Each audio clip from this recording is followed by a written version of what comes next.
My daughter texted me the night before her wedding coldly saying, "Mom, don't come, it'll ruin the vibe." My chest tightened, but instead of begging, I stayed silent stronger than she ever imagined. The very next day, I discovered she had booked my own $60 million restaurant for her perfect wedding. They thought erasing me would be easy, but that was just the beginning. Before I continue the story, please subscribe to the channel and leave a comment letting me know where you're watching from. Evening came soft and blue over my block in Oak Park, the kind of Chicago spring light that pretends winter is gone even while the air still bites. I was rinsing a chipped teacup when my phone vibrated on the counter. One line gray bubble, my daughter's name above it like a verdict. "Mom, we'd prefer you not attend. It's better for the vibe." My hands didn't drop the cup. I set it down the way nurses set down bad news, carefully, like the world might crack if you aren't gentle. The words didn't blur. They were crisp enough to cut, not attend. Better for the vibe. I raised this girl, I thought. I stitched hems, sold my Sundays to double shifts, kept our lights on and her future bright. And now I was the wrong atmosphere at her own wedding. I read it again, then again, as if repetition might reveal a kinder version hiding beneath. It didn't. The room hummed with the refrigerator and the quiet of a house that used to echo with piano practice and late-night cereal. My chest tightened, not with drama, but with that clean surgical pain that arrives when a truth finally says its name out loud. I dried my hands. I did not reply. I reached for the phone, typed, "I'm your mother," then erased it, letter by letter. A reply would hand them a scene, and I refused to audition for that part. I went to the window. Damp earth, a stubborn patch of snow, 2 cardinals on the fence. Somewhere the radiator clicked. The vibe, I said, tasting how young it sounded, how it treated people like furniture. I opened a drawer where I'd tucked swatches and menu notes the week Callista announced her date mother things I never asked to be thanked for. Planning is a language I speak. I could have told her which chairs wobble and which candles won't smoke in a draft. I put the kettle on and let silence sit beside me. Morning thinned the frost from my lawn and I drove into the city. The planner's office sat over a florist on North State all-glass brass and practiced smiles. I brought muffins because that's what mothers do when we don't know what to do. The receptionist waved me to a couch while she fetched Kara. On the opposite wall, a foam board leaned crooked on an easel seating chart in looping gold. I wasn't meant to see it. That much was obvious from the way a binder half hid the bottom corner. But the eye finds what the heart already fears. Under mother of the bride, my name, Lorena Hart, was there, then not. A red line crossed it so decisively the paper buckled. In the margin, someone had written "reassign." The humiliation was private and absolute. No whisper, no scene, just a single red stroke that erased a lifetime of lunches packed and fevers cooled. I stood there long enough to feel the heat rise in my neck, then sat before anyone could mistake my grief for neediness. When Kara came polished and efficient, I spoke about linens and delivery windows, as if I hadn't just watched my chair disappear. Kara's smile had training warmth that never reached her eyes. "We're keeping things very streamlined," she said, sliding a brochure. "Callista's vision is intimacy. Fewer variables, less stress." I pushed the muffin box toward the receptionist. She hesitated, then took it. "Of course," I said. "Intimacy." I pictured the red line and learned the lesson. There are doors you don't beg to enter. Downstairs, the florist wired white tulips. The air smelled clean and a little sorrowful. Back home, the house breathed with its clean, familiar loneliness. I made coffee the way Dorian liked 2 spoons never stirred, because rituals are rails when the ground tilts. His picture watched from the mantel, the smile that got us through lean years, still working its small miracle.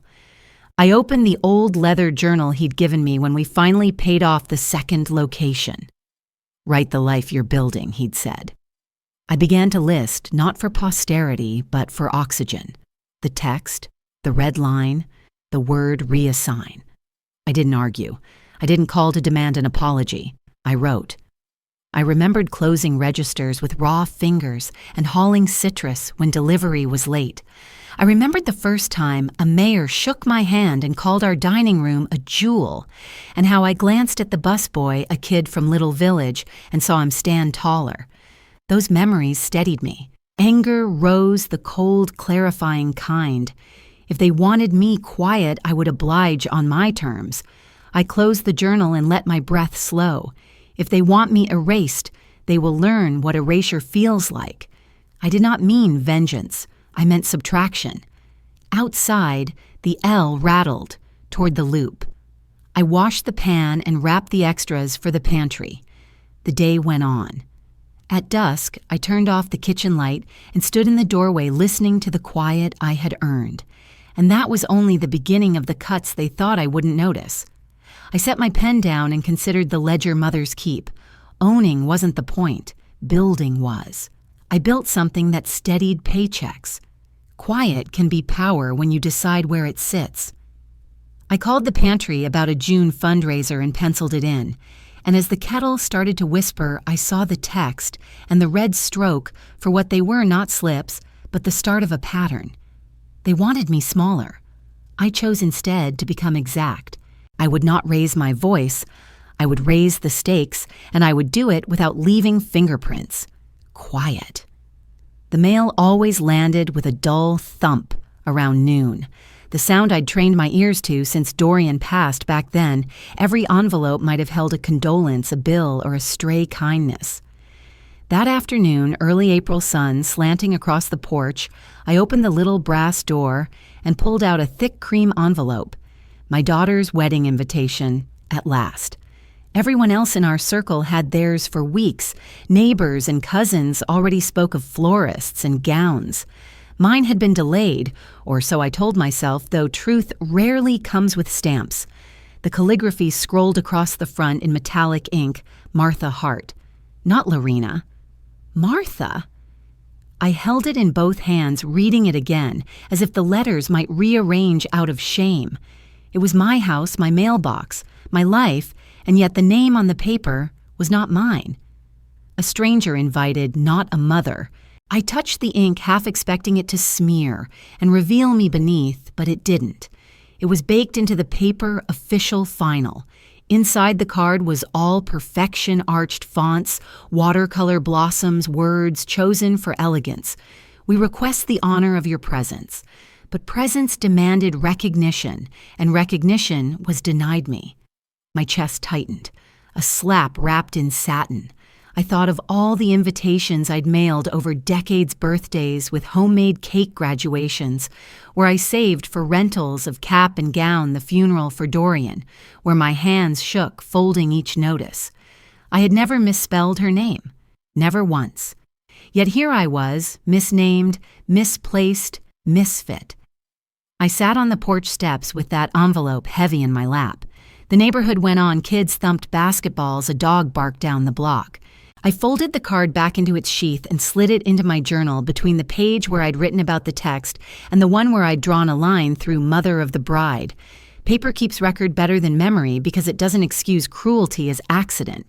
It simply holds it. That evening, I set the kettle to boil and reached for my phone. A little red bubble blinked the family's wedding planning group chat, once buzzing with cake flavors and playlists, was gone. Not muted, not archived. I was removed. No explanation, no warning, just silence where chatter had lived. I scrolled back to check. Thread stopped mid-sentence as if I'd stepped out of a room and the door closed behind me. For years, I had been the organizer, the one who posted reminders about Aunt June's flight, who nudged about RSVPs, who gathered money for group gifts, birthdays, Thanksgivings, even Super Bowl snacks. My thumbs typed those lists, and now erased with a swipe. The ache was not loud, not dramatic. It was hollow, like a room after furniture is hauled away. I held the phone in my palm, its screen reflecting my face, and wondered who pressed the button. Callista Virgil. Some cousin who thought they were protecting the vibe. Whoever it was, it told me all I needed, my voice, once necessary, now unwelcome. Digital erasure mirrors the physical one. A card misspelled, a group closed. each insult small together unbearable. I set the phone down untouched. Outside the street lamp buzzed on and the sound seemed like mock applause for my exile. Later that night, I sat at the kitchen table with a chipped mug of tea cooling between my palms. The house ticked in the quiet way old houses do, pipes settling like bones. I opened the journal again, wrote the words Martha Hart in bold strokes, then crossed them out so hard the pen tore the page. Beside it, I wrote removed. Then I listed every moment text seat invitation chat. The page filled with absence. Memories surfaced uninvited, how I once created that same group chat years ago adding Callista when she got her first phone teaching her to send a photo. How I printed menus for birthdays and attached them as PDFs so no one would complain later about forgetting. Those tiny motherly labors had lived in that digital space, now erased as if none of it mattered. The tea grew cold. I closed the journal and let my hand rest on its leather cover. Sadness pressed in, but beneath it, something harder began to form. They thought cutting me out would leave me powerless. They thought erasing my name would erase my worth. They forgot whose name stands behind the doors they've rented, whose signature built the kitchens they'll toast in. I blew out the candle on the table, leaving only the hum of the refrigerator. The night air carried a faint smell of lilacs from the yard, a reminder that seasons shift whether people welcome them or not. They had no idea how close they were playing to the fire they thought they controlled. The phone rang late in the morning just as I was folding towels still warm from the dryer. The screen lit with an unfamiliar downtown number. I answered, expecting a telemarketer. Instead, a bright, polished voice said, "Hello, this is Celine from Evermore Weddings. I'm confirming the catering upgrade for the Callista Hart reception. We just need your approval to move forward with the premium seafood menu." For a moment, I thought I'd misheard. My daughter had sent me a text telling me not to attend her wedding. I'd seen my name crossed out on the seating chart. And yet here was the planner, assuming I was still part of the decision-making, still the mother of the bride footing bills.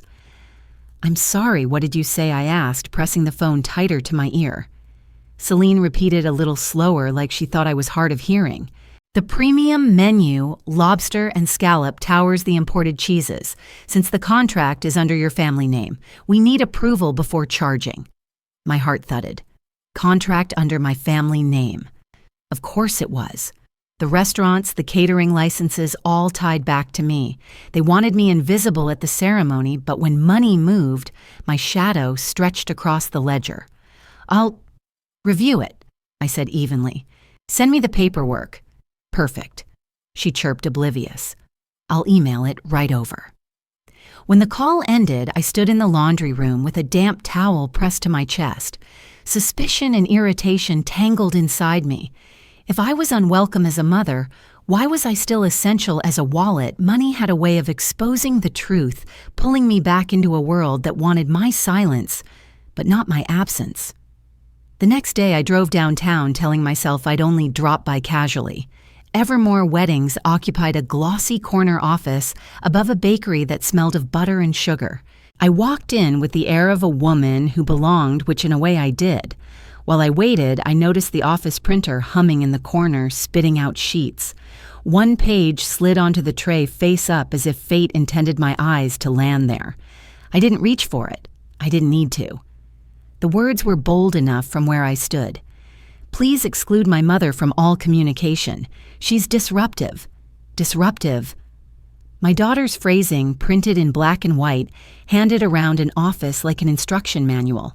My stomach clenched, a hot wave rushing up my neck. Anger snapped through me, sharp and sudden, yet I kept my face still, my hands folded in my lap.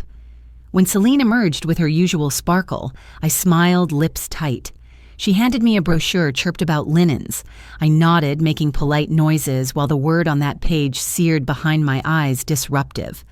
I left without taking the brochure. Back in my car, I closed the door and sat in silence. The city throbbed outside, horns, voices, footsteps, but inside the car it was only me and the notebook on the passenger seat. I opened it and wrote carefully like a witness giving testimony, uninvited, crossed out seat, Martha Hart on invitation, removed from group chat, disruptive in writing, each word a stone added to the pile-building, weight-building proof. They weren't just insults anymore. They were evidence. I tapped the pen against the steering wheel, breathing steady anger cooling into something sharper.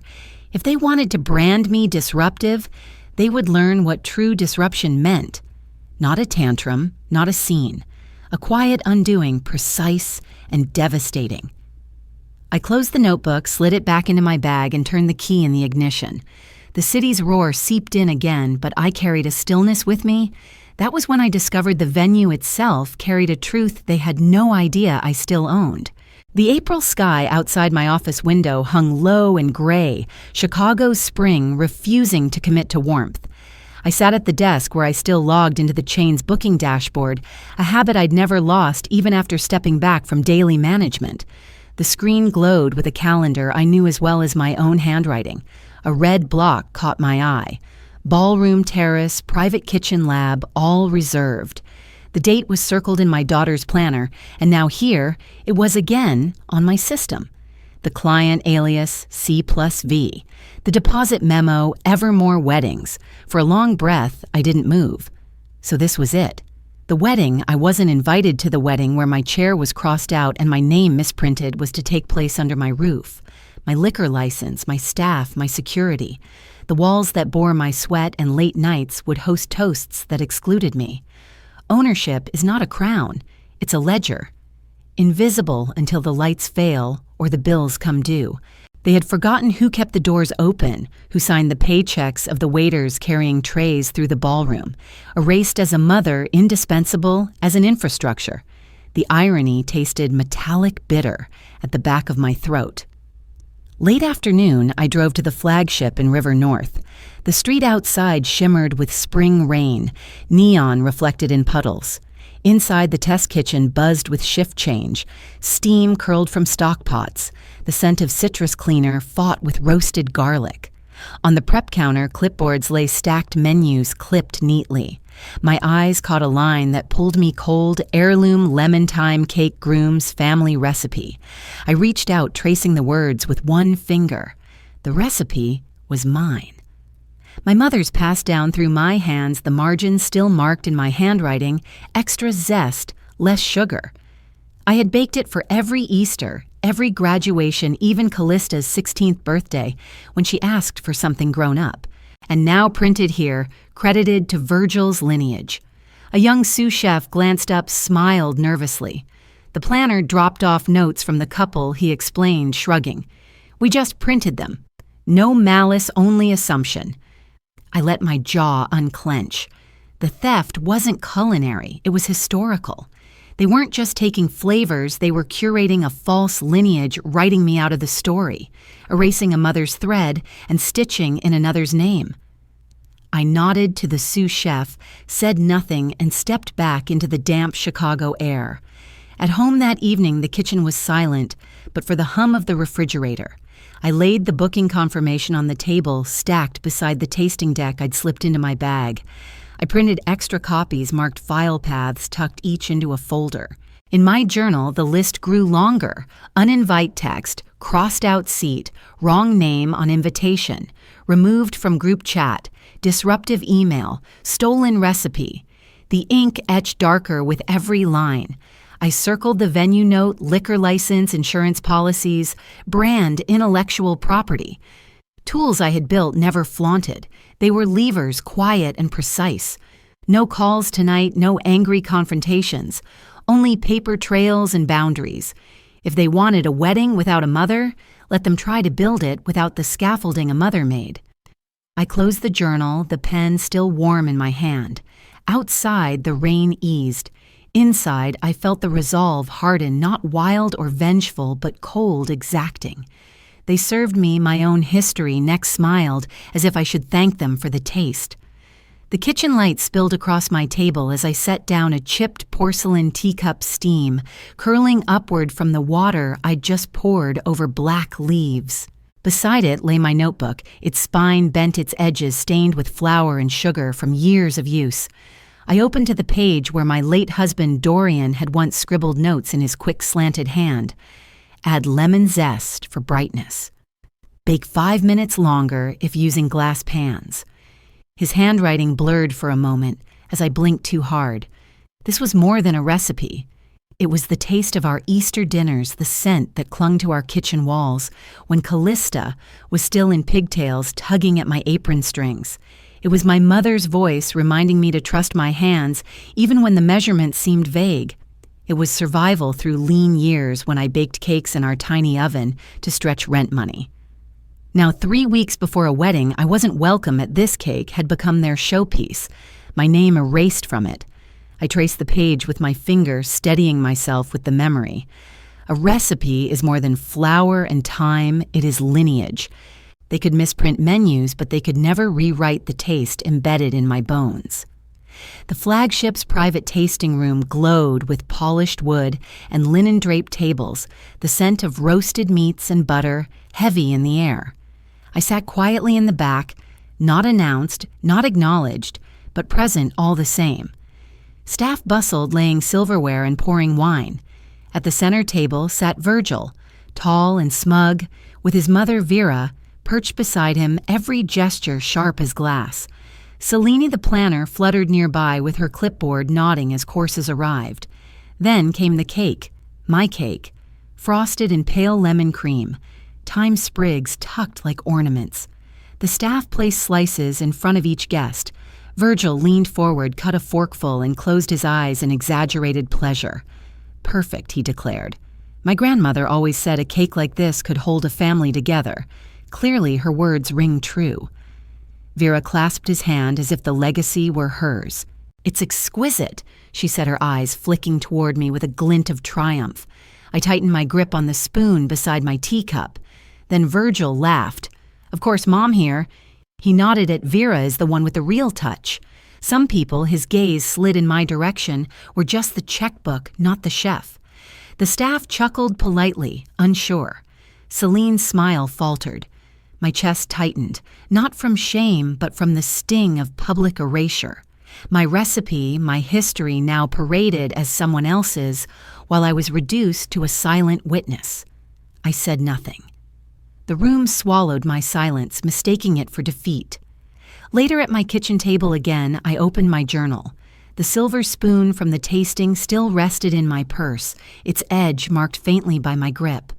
I wrote each word slowly, deliberately. They stole the recipe. They claimed the credit. They mocked the dignity. Evidence logged. The bitterness cooled into something sharper, cleaner.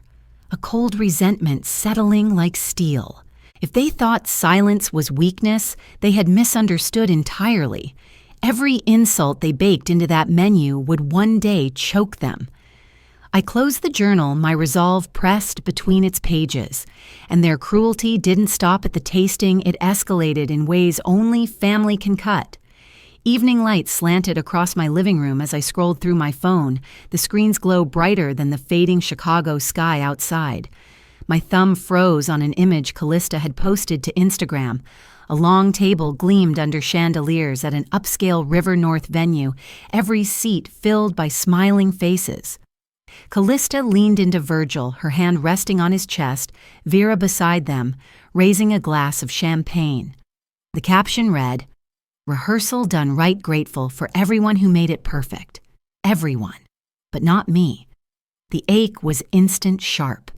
This was my city, my neighborhood, and yet I'd learned about the event from a screen like a stranger peering through glass.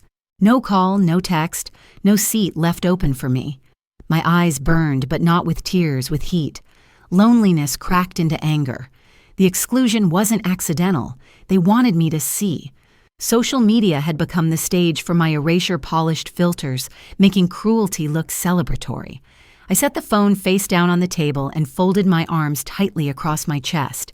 They could toast without me, but every picture they posted was another line of evidence. A few days later, I walked through the flagship ballroom under the guise of a routine inspection. Staff nodded politely, none questioning why the owner chose to stroll the venue she still technically controlled. At the front of the room, the seating chart stood on an easel, glossy and pristine. My eyes scanned the neat rows of names until I found the one that should have been mine. Not mother of the bride, not even Lorena. Mrs. Staff. 2 words. A deliberate cut, sharper than any blade. The title I'd earned through decades of motherhood replaced by one that reduced me to the help. A young server glanced at me uncertain and quickly looked away. It wasn't a mistake, not the kind you explain with a shrug. This was intentional degradation, written in elegant calligraphy for all to see. Public humiliation dressed up in ink and paper. My stomach tightened, but my face remained smooth. I touched the edge of the chart lightly as if brushing dust, then let my hand fall. Rage pressed against my ribs, but I held it down. Outside, the evening air was cooler, steadier. I walked to my car with my shoulders squared and my pace even as though nothing had cracked inside.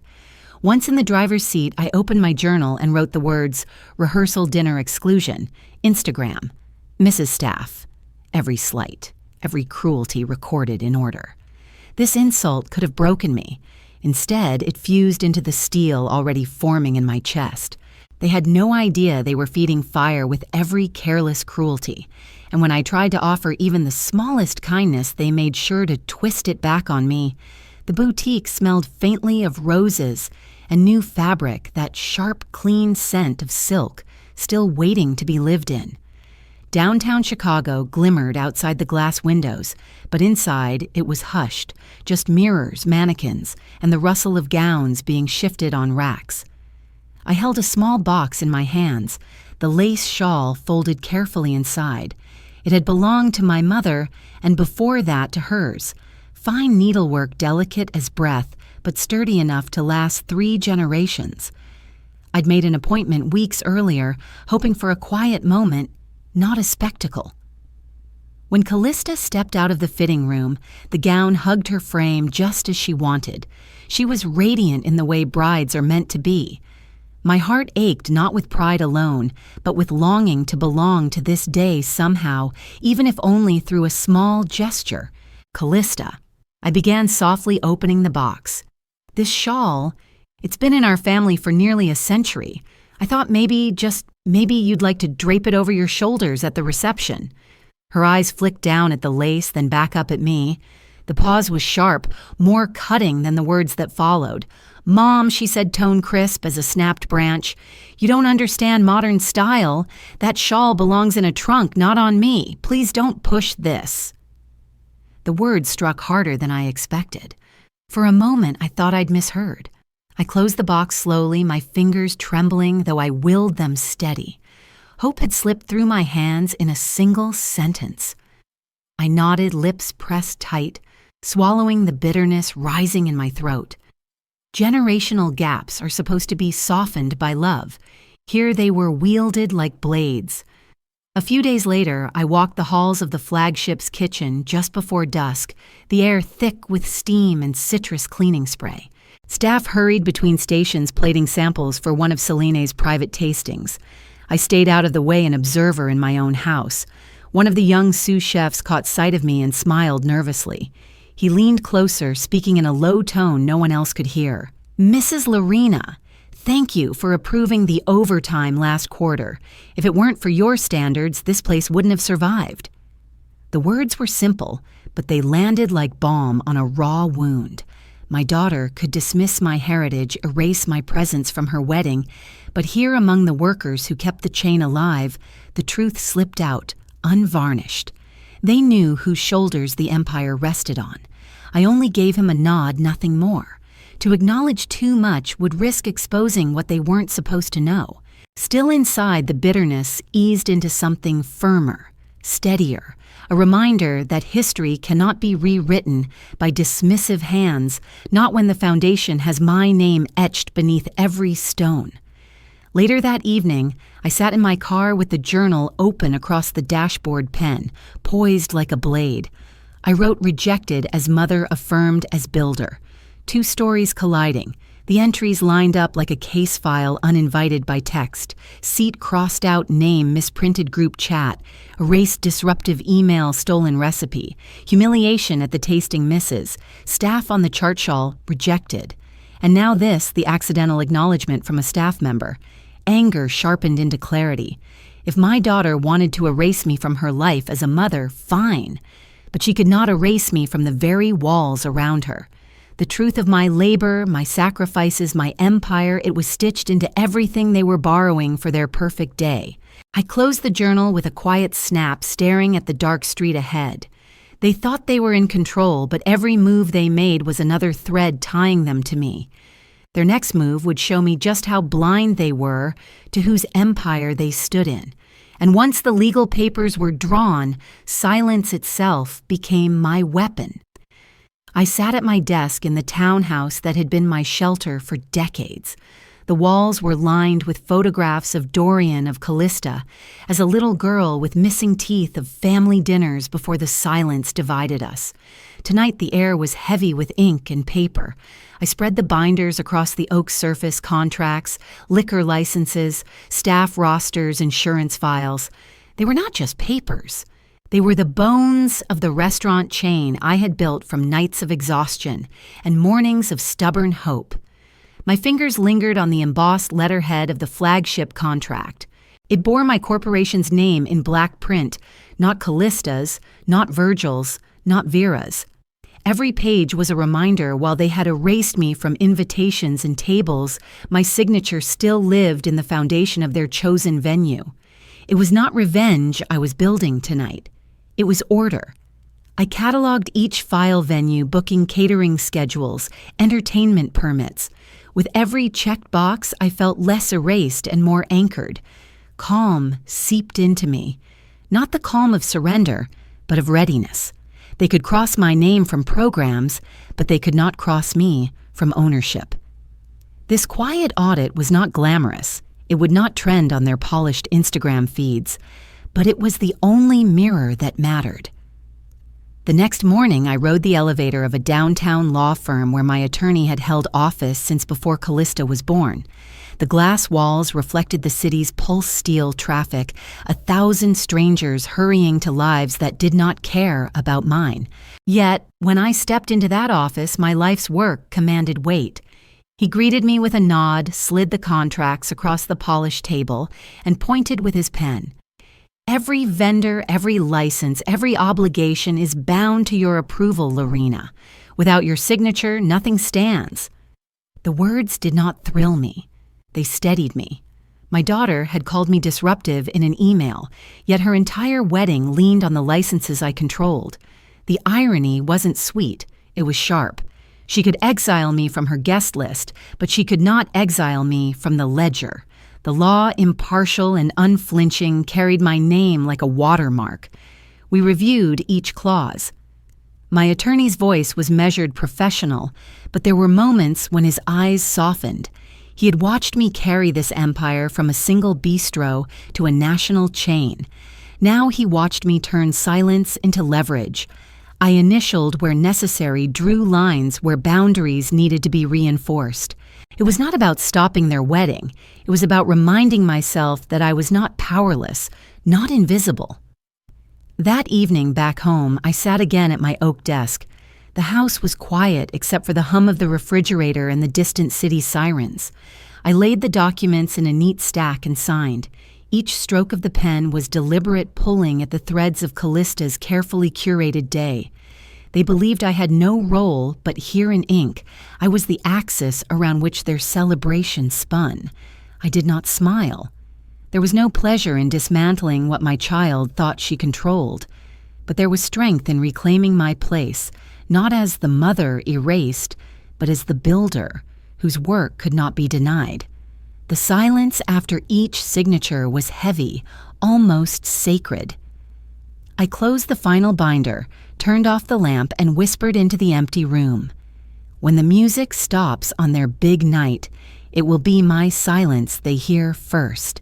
Morning sunlight streamed through the kitchen window, catching the rim of my coffee cup and the neat stack of envelopes I had prepared the night before.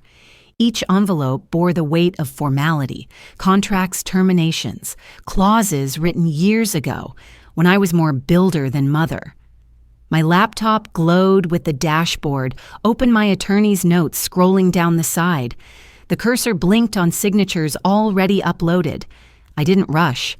I had lived long enough to know power doesn't come from volume, it comes from patience. One by one, notices went out ballroom terrace catering lab.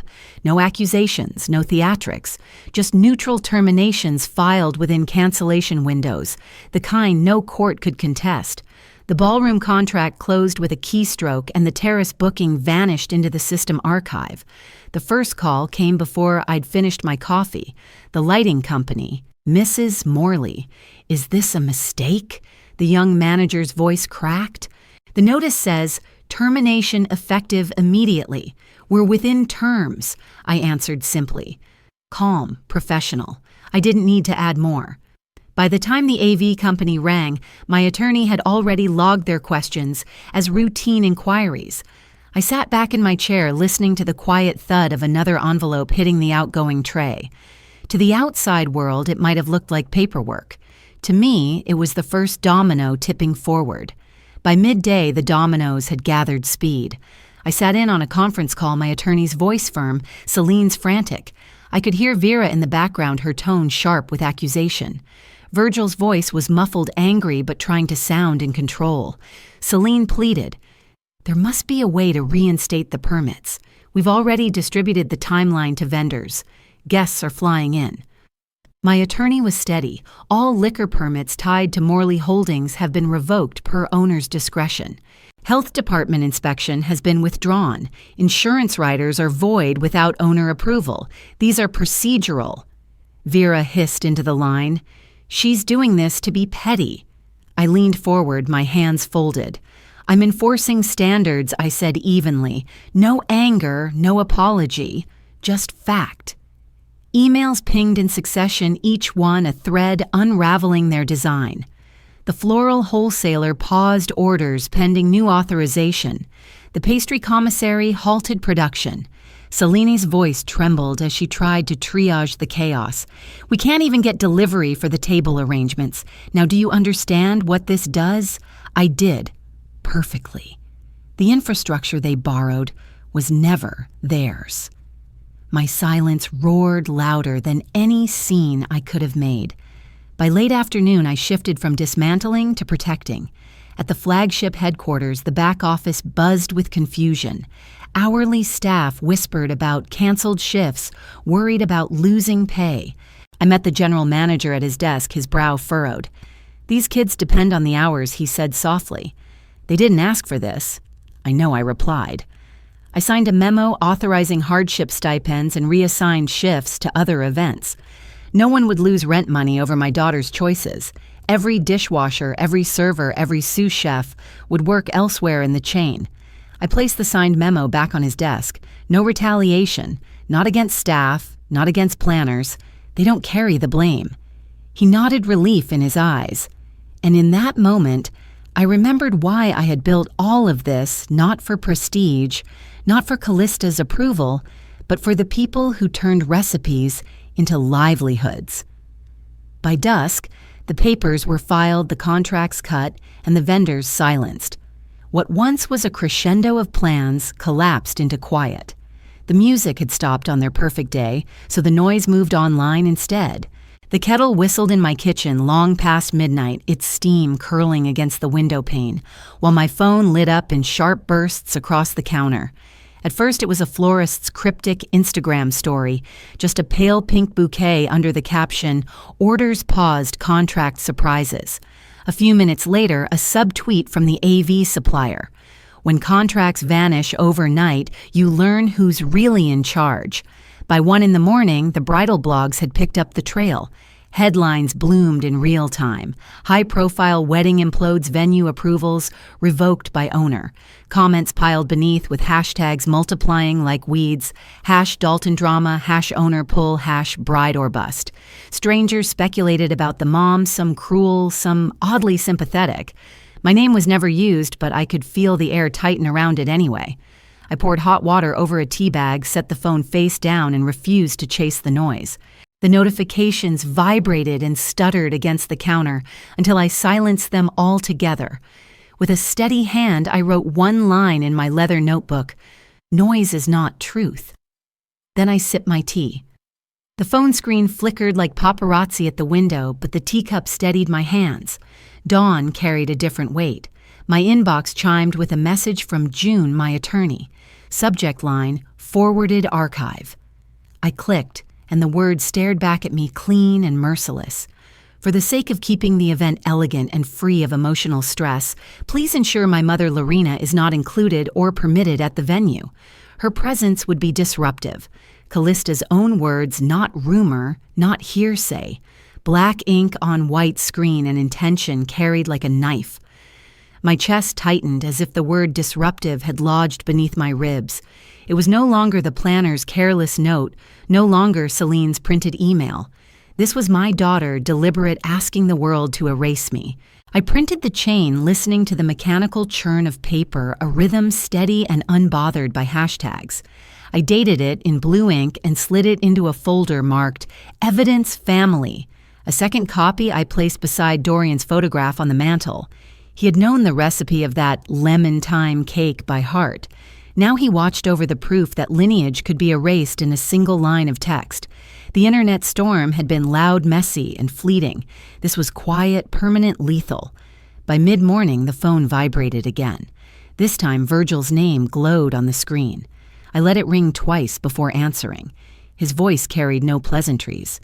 "Did you cancel the wedding?" I kept my tone even. "No." I closed what never had my blessing. He exhaled sharply, frustration bleeding into urgency. "You can't do this, Lorena. Sponsors are involved."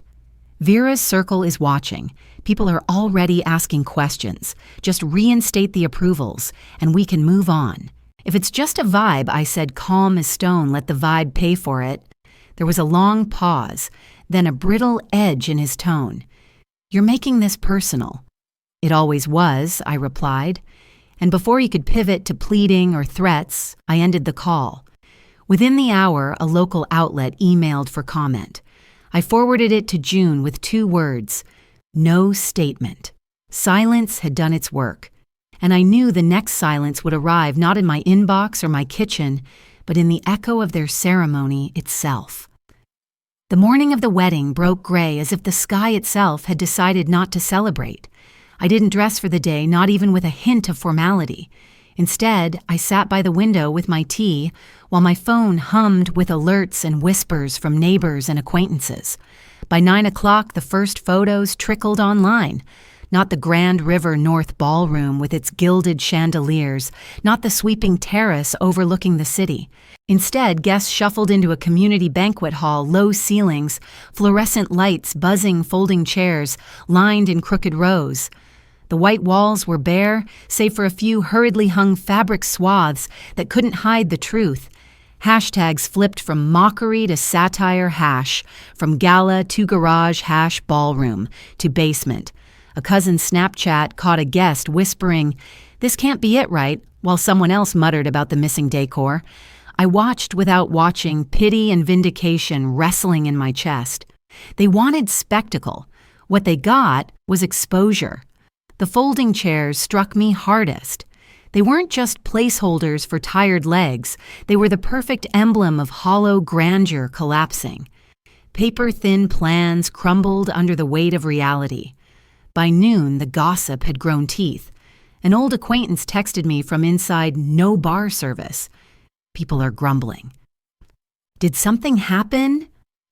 Another sent a voice note of muffled conversations, vendors pulling out desserts, missing trays left empty. One clip spread fastest, a shaky video of Callista and Virgil entering the hall. Smiles stretched thin as whispers swirled around them. Someone caught Vera's face in the background, her jaw locked tight, hands clenched around a clutch bag. The officiant's microphone cut twice, crackling with static. A guest laughed under their breath, and the sound carried farther than the vows. I imagined the sting of those whispers. How could they plan such chaos? Didn't they book a chain restaurant? Why is there no champagne toast? Each question a pinprick louder than any applause. Whispers always last longer than promises.